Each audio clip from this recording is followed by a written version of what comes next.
Well, the thing was that in 1980, I signed up. I was a county court at law judge, and I signed up in the Texas State Historical Association as a member. And at that time, if you did that, they would send you for free. They would send you the 2-volume set of the Handbook of Texas, and which is the history of Texas and all these things. Now that was a 2-volume set back in 1980. It's now a 6-volume set, and of course, it's Handbook of Texas online is what it really is. That's what everybody does. But at any rate, but I'd always heard about how Menchaca was supposedly named for Jose Antonio Menchaca, and so I looked it up in that Handbook of Texas. And if you look it up under Jose Antonio Menchaca or you look it up under Manchaca, Texas, both of them say Menchaca is named for Jose Antonio Menchaca. And so, and I was a county court of law judge then, and so I didn't have the time to work on it. But when I retired at the end of 2010, I started looking into it. I called Frank de la Teja, the head of the history department down there at Texas State, and the first official state historian. He was appointed in 2007 by Rick Perry. And I asked him, I said, is this correct? And he said, yes, it is. And so I started working a little bit more on it. The first thing I tried to do was to try to find out if he had any descendants, because I knew it was going to take a lot of time, and if they were not upset by it, then I wasn't going to waste my time with it. And it took me a long time to actually find them. But at any rate, during that time, I kept on doing research, and we started petitions and things like that. And finally, I was able to reach his descendants. And of course, every one of them that I talked to, all of them said, yeah, of course, we're offended by the fact that they spell his name incorrectly. Now, is it pronounced correctly as well? It's not pronounced correctly. No, the thing is that his name is actually Menchaca, Menchaca, and so it started being misspelled. The night of the Battle of San Jacinto is the first time we know that it got misspelled, and I don't know. I suppose that it was only the clerk that they sent out to the campfires after the battle to see who had actually fought in the battle, make sure they had the names down. Whoever wrote down the names for the company of Juan Seguin, we were all from San Antonio. They're all Hispanics from San Antonio. Every one of those names is wrong. Juan Seguin, the commander, his name comes out as Irvin Seguin. I don't know where you get Irvin from Juan, but at any rate, Menchaca comes out as Manchaca instead of Menchaca. Every name in there, every Hispanic name in there was something wrong with the spelling. And so the thing is that in 1837, he stayed in the Army after San Jacinto. And in 1837, what their company in San Antonio was responsible for was for patrolling against the Comanche Indians.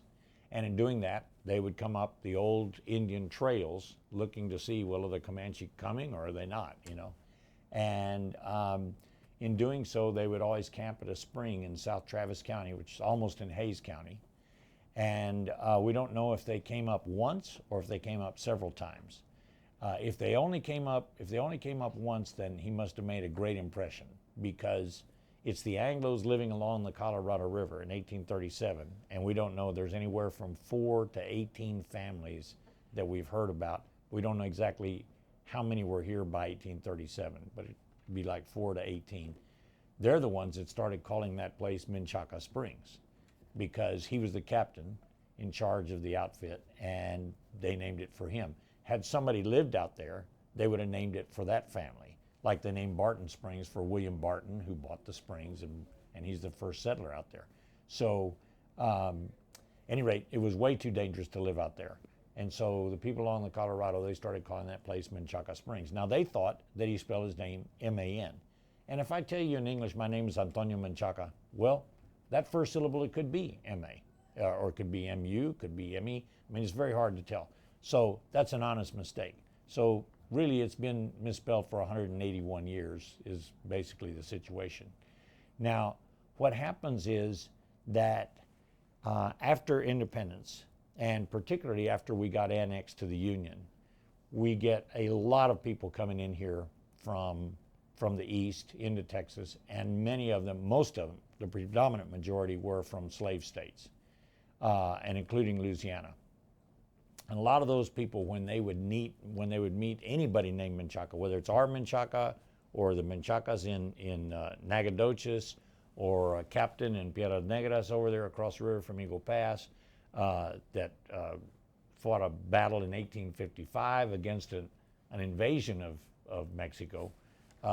Whether any one of those Menchacas that you see, you will constantly see them referred to by Anglos as Manchaca. They constantly do that. There are two ladies that are helping us in this campaign that are descendants of Jose Antonio Menchaca from Nacogdoches.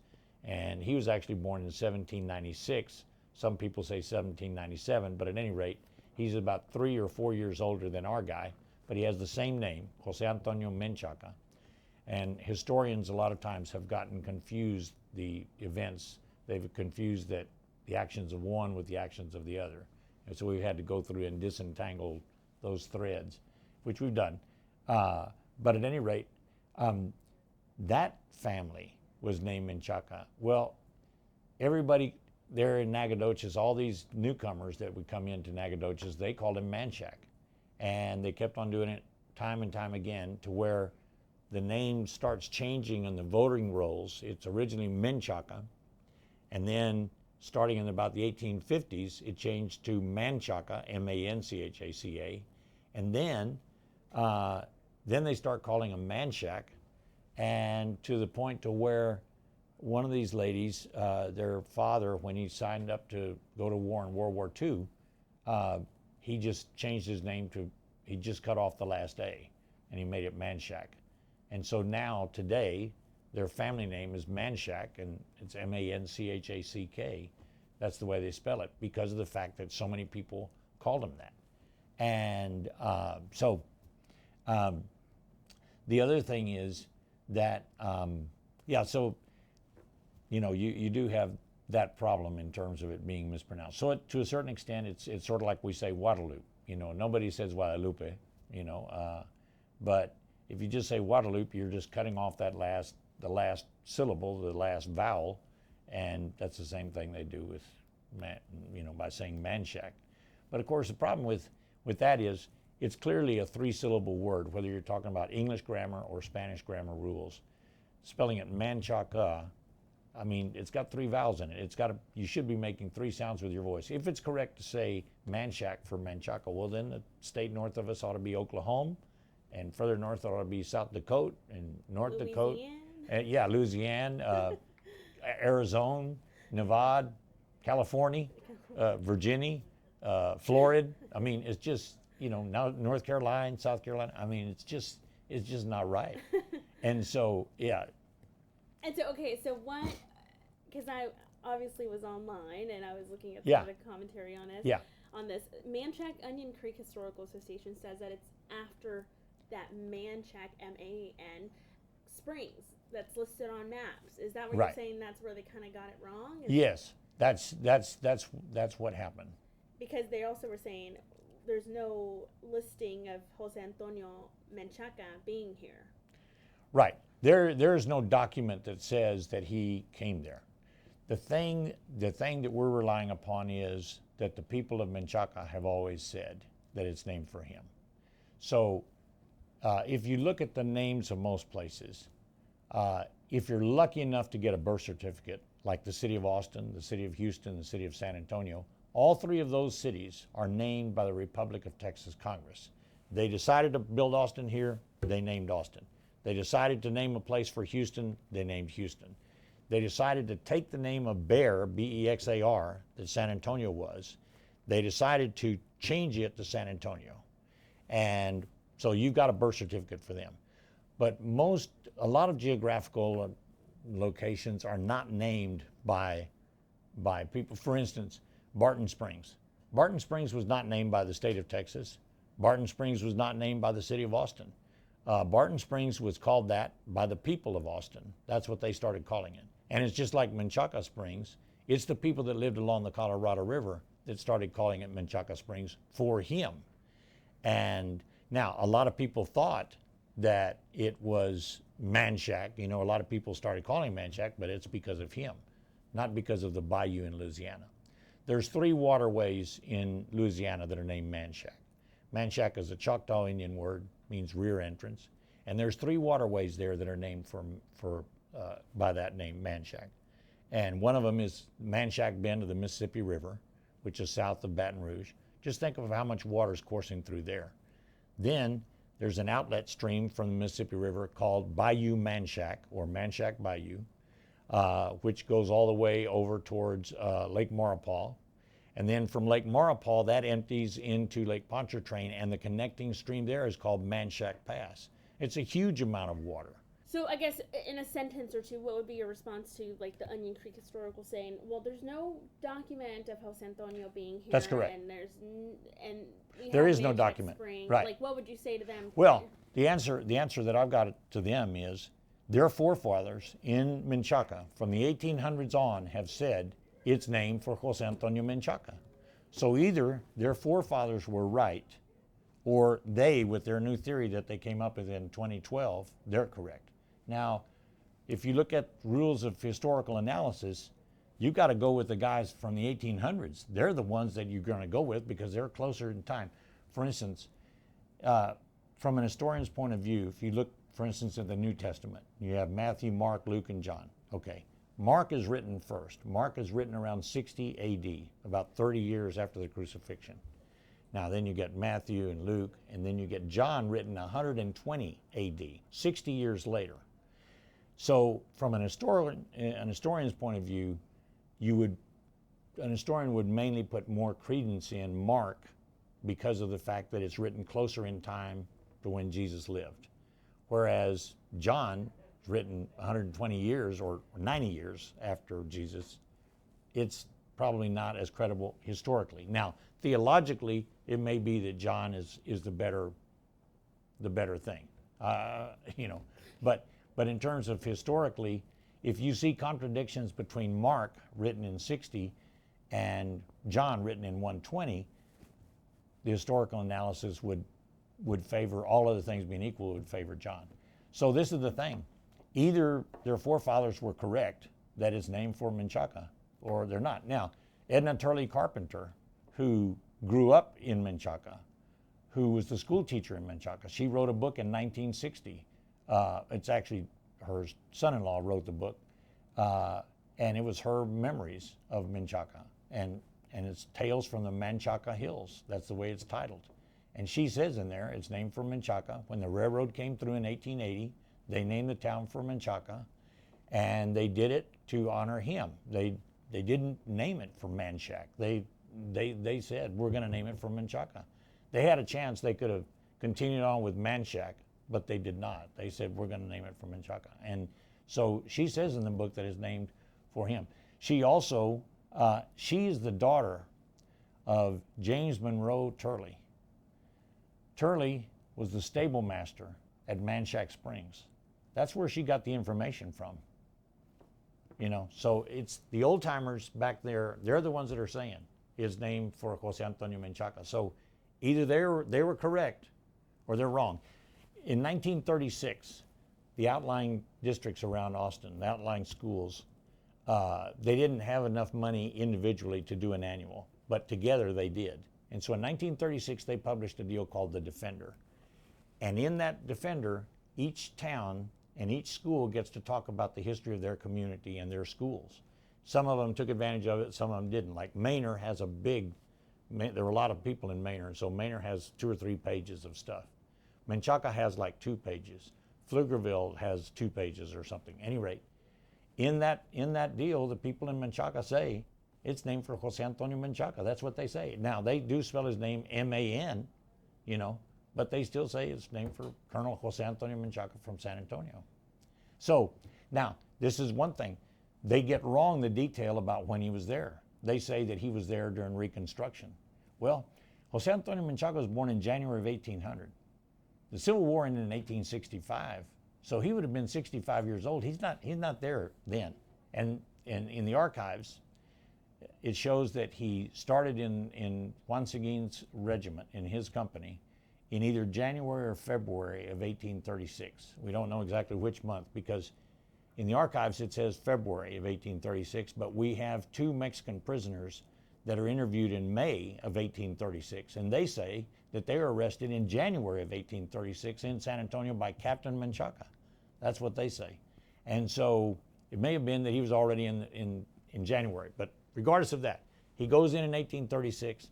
We know that he gets promoted to captain on April 1st, 1837, and we know that the company is mustered out in October 22nd, 1837. Now we also know, according to the archives records, that he served as a captain again in February, March, and April of 1838. So that's the reason why we can pin it down and say it had to be in 1837 that they camped up there, or in 1838. It has to be one of those 2 time periods. So you have a plethora of information. So he must have left a great impression on these people. Yes, well, he was born in San Antonio in 1800. So he lived under 5 of the 6 flags of Texas. He lived under 5 of them. The only one he didn't live under was the French flag, and that's because it was 120 years before he was born. So, but all the other flags he lived under, you know. But technically a Mexican national. He was born actually a Spanish, part of the Spanish Empire okay, in 1800. Then it becomes a Mexican citizen in 1821. Then he revolts against Mexico in 1836, becomes a Texas citizen. The only flag that he ever fought for was Texas. That's it. That's the only battles that he ever fought was then, because so he was with Travis and all of them, right, along the same battles. Right. Okay. And so all of those guys are friends of his, you know, Jim Bowie. And when Davy Crockett gets there, they escort him into San Antonio. And Travis, he knew Travis. Now, he wasn't really that friendly with Travis because Travis wasn't there that long, but he did know Bowie very well. As a matter of fact, he misses the first battles of the Revolution because he's on a mission from Bowie. Bowie had a lot of business interests and political connections with people in Monclova and in Saltillo. And so he wanted to get a message to them that the revolution was starting. And so Menchaca takes that letter to Monclova to get it to those guys. And then he gets arrested on the way back, and he's put in jail in a town called, at that time, San Fernando. It's now called Zaragoza. Obviously, not everyone likes change. That's correct. A lot of Austinites are used to Manchaca. So yeah. How would you address that? Well, this is the thing. You know, the guy that put his life on the line for Texas was Menchaca. The way that he said his name was Menchaca. He didn't say Manchac. He didn't say Manchaca. He said Menchaca. That, if you ask him his name, that's what he would have said. So the people have a choice. Now, I will tell you that people have a constitutional right to say it however they want to. They want to say Manchac, they can. They want to say Menchaca, they can. They want to say Menchaca, they can. I've always said Menchaca anytime that I'm talking about it. It is a 3-syllable word. If you're speaking grammatically correct, you would say Menchaca. I mean, it's got 3 syllables. But the other thing is, he's the one that put his life on the line for Texas. So you can either pronounce it the way that he did in honor of the guy, or you can totally change the pronunciation to Manchac, which really came into vogue once the slave owners come in and buy Menchaca Springs, and they buy the land immediately north of that. They start putting an official name to that area. William Pelham buys the tract of land north of Menchaca Springs. He builds his plantation there in 1850 and makes it into a post office in 1851, and he calls it Manchaca House. So the first official name out there that's officially applied to anything is by William Pelham, and he calls it Manchaca. Now, it may be that he was just taking that Manchaca because they were getting that name Menchaca and they were just changing it to Manchaca. It may have just been that they were anglicizing it. That may be. But it also may be that as a slave owner, his conception of people of color was bad. And the question you got to ask yourself is, did this slave owner did he want to name his plantation, his place, for a Mexicano? This is 2 years after the end of the Mexican War. Texas had gone to war with Mexico twice in a decade. The enmity against Mexicanos and Mexican Americans, the discrimination against them was quite high in 1850. A lot of people don't know this, but in 1853 and in 1855, we had 2 different pogroms in those years when every Mexicano and every Mexican American was run out of Austin unless they could be vouched for by an Anglo as being a good Mexican. Now, nobody brags about that. Nobody likes to talk about it, but that is the truth. That's the kind of, in 1850, there's a newspaper article on August 3rd, 1850 in the Austin newspaper. And it talks about how this William Pelham had bought Menchaca Springs. Now that report is in error. He didn't buy Menchaca Springs, he bought the tract just north of it. But it has caused some confusion. But the thing is, in that same article, they're talking about a guy who had once lived in Austin and then moved to Santa Fe, New Mexico, and that he was campaigning over there for some office. And in the article, they say, we don't think the greasers are going to vote for him. That's what they say. It's in the newspaper. It's in the Austin newspaper in 1850. That's the kind of climate that you were living in at that point. So I frankly don't think that William Pelham and also the Adolphus Weir, who bought Menchaca Springs actually, and Adolphus Weir brought 50 slaves with him from Mississippi. If you were the owner of 50 slaves, you were considered to be a master planner. You were at the head, the top of that pyramid in the Old South. He brought 50 slaves with him. He takes his place and he calls it Manchaca Springs. I think that in part it was because of the fact that they did not want their place named for a Mexicano. And so it was a lot easier just to switch it over to Manchaca. It's kind of it's a bayou in Louisiana, we can do that. I think that that's why they did it. They did not. They wanted to obliterate the memory of this guy. And, that's my own theory. But either way, it's either that they were trying to anglicize the name Menchaca to Manchaca, or they, if you look at the mindset of the slave owners, they thought that all people of color are inferior. And I don't think they wanted their place named for them. The history is what it is. They can disagree with it. For instance, there's just, if you look at the history, it's clear. Now, they'll say that we don't have any documents naming it Menchaca, and that's true. What we have is hearsay. And so they say, well, yeah, it's just hearsay. The only problem that they've got is exception 20 to the hearsay rule in Texas is statements about family history, about borders, and about community history are admissible as hearsay because that's the only evidence that's going to exist. Do you remember a couple of years ago there was a big dispute about Mount Bunnell? There were people saying Mount Bunnell wasn't named for George Bunnell from Austin, it was named for Joseph Bunnell from East Texas.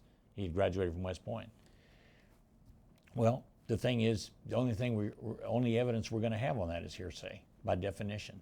And so that hearsay rule says if you make a statement, if there's a statement out there about a given thing that's important to the family, the boundary question, or a community, and it's a statement made before the controversy existed, then it's admissible into evidence. So all these statements by all the old timers saying his name for Jose Antonio Menchaca, our evidence would be admissible in court. This theory that they came up with in 2012 would not be admissible because it's a brand new theory. There isn't anybody from the 1800s that's saying his name from Manchaca Bayou. There's nobody back, they don't have anybody that says that. We have a bunch of people from the 1800s that say it. That it's for Jose Antonio. Yeah. So I hope the city council listens to the history, and I hope that they vote correctly. So. And you've had some help from Councilmember Renteria. Renteria, yes, he's filed the application. The community here in Austin, the community for years, especially the Mexicano community, the Mexican American community, has known all these years that it's named for Jose Antonio Menchaca, but they misspell his name. So it's an insult to Menchaca, it's an insult to his family, it's an insult to veterans, and it's an insult to the community, that they don't spell his name right. It's just not right. So if they named a place for your great-grandfather, wouldn't you want them to spell his name the way that he spelled it? Not the way somebody else spelled his name, but the way that he spelled it. And you ask that question, people will say, well, yeah, of course, okay. Well, that's our point. That's our campaign right there. And I guess, okay, and then final question, and it's kind of going Yeah. backwards, but what made you want to get into this? Well, my father was an American history teacher, and so I grew up with all those books around me. And,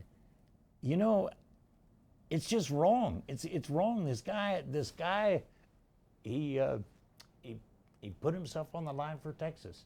We don't misspell Travis. We don't misspell Bowie. We don't misspell Crockett. You know, if they would have spelled Crockett, if they would have named the town south of here for Davy Crockett, and we would have put up the wrong sign and we'd have spelled it Cricket on the street sign, how many days do you think it would have taken for them to change that? It would have been in one day they would have changed that. You know, it's just not right. There's nothing about it that's right. It's if you're going to honor somebody, the first step in honoring somebody is to spell their name correctly. You know, and that's what his family wants, and that's what historians would like to see. I mean, having to explain, well, it's named for him, but the name, it's spelled wrong. I mean, how many days and years are we going to keep on saying that? Because that's what we've had to say so far. You know, let's just change it, and then we don't have to say that anymore. It's like a football coach saw quoted, and he said, "An error is only an error until you correct it."